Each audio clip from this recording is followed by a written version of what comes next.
ঢাকা বিশ্ববিদ্যালয়ের একটা বড় সমস্যা হচ্ছে হলে সিট অ্যালট ঠিক মতো না দেওয়া। প্রথম বর্ষের যে শিক্ষার্থীরা আছেন তারা কিন্তু এখনো হলে সিট পাননি।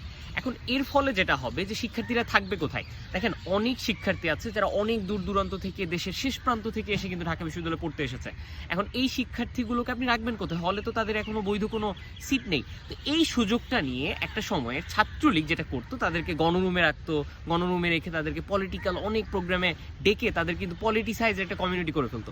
এখন এই জায়গা থেকে একটা উত্তরণের একটা কিন্তু আমরা সুযোগ পেয়েছিলাম 24-এর অভ্যুত্থানে, যেখান থেকে গণরুম, গেস্ট রুম সব কিন্তু আমরা শেষ করে ফেলেছি। এখন পরবর্তীতে এই সুযোগটা এখন অন্য কেউ যদি নিয়ে ফেলে তাহলে কিন্তু আরেক সমস্যা। এখন এটার ফলে যেটা হবে, একসাথে সবাইকে রাখা হবে, একসাথে সবাইকে রেখে সিট দেওয়ার নামে কিন্তু তাদেরকে দিয়ে প্রোগ্রাম করানো হবে, গেস্ট রুম করানো হবে, অসংখ্য সমস্যা তৈরি হবে। তো এটার জন্য বিশ্ববিদ্যালয় প্রশাসনের একটাই কাজ, সেটা হচ্ছে শিক্ষার্থী ভর্তি আপনি যখন করছেন তখনই যেন তাকে আপনি হলের একটা বৈধ সিট দিতে পারেন। যদি না দিতে পারেন, আমি বলবো শিক্ষার্থী ভর্তি করার কোনো দরকার নেই।